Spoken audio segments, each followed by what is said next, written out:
In a dramatic twist that should surprise absolutely no one, I seem to have managed to snatch defeat from the jaws of victory with my mid-war Soviets. In the last video, things were progressing well, and I was poised to complete the project with plenty of time. That has changed. Stick with me to find out exactly what went wrong, and if I can fix it.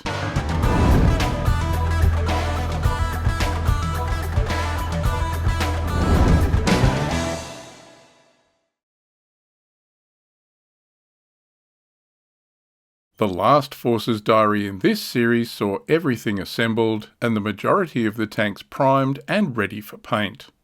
I think I still had one KV-1 to build, but everything was on track. So what happened? Truly, nothing that wasn't my own fault. Christmas and New Year were always going to be a distraction. Plus I had a birthday ending in 0 in there as well. Luckily, I'm used to existential dread, so that wasn't a big issue. I'm also organising tradesmen to quote for repairs on our asbestos fence that blew down in a storm. This has taken longer than I expected. Plus we've had some hot weather, which is great for getting washed miniatures dry, but not good for painting.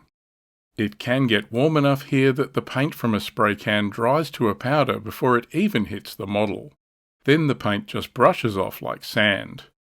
However, while these are reasons, they're not excuses. It's mainly been laziness, fueled a bit by complacency that the project was in a good place, and I had plenty of time. Until I didn't. So, where are we at? We started here, with everything built and most tanks primed. Just the 3 unpainted but assembled vehicles left to prime. That was the day before Christmas, and nothing much changed until last week. A break in the heat and humidity gave me a brief window suitable to spray if I got in early enough. So all the primed vehicles went back onto the painting paddles and into the ad hoc paint booth. I'm using Vallejo's 4BO rattle can for the base coat. Hopefully I'll have enough. There didn't feel like there was as much left in here as I remembered. But it didn't take long and all the primed vehicles were green.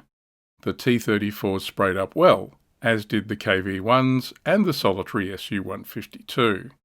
It's not easy being green, but they gave it their best shot. Turrets went onto separate paint panels, and grey quickly gave way to green here too. And as the heat of the day built up, it was time to get everything out into the sunlight to cure off the acrylic spray paint. Please ignore the overgrown dry weeds in the veggie garden. Watching this footage shamed me into going and whippersnipping it later that day. This footage also showed me just how thin my hair is. Luckily, I don't get to see the top of my head much. Horrifying. But gardening failures and male pattern baldness issues aside, I got a lot done. The assembled KV-1s and the Su-152 got a bath, and the next day they copped some primer. So this is where we're at right now. Everything has paint on. Primer for the last 3 and a lovely base colour of 4BO for everything else. Now I need to start painting tracks and engine grills before washing and dry brushing. It's going to be tight. I need to avoid distractions like some D&D trap miniatures I painted for a game I'm running tomorrow.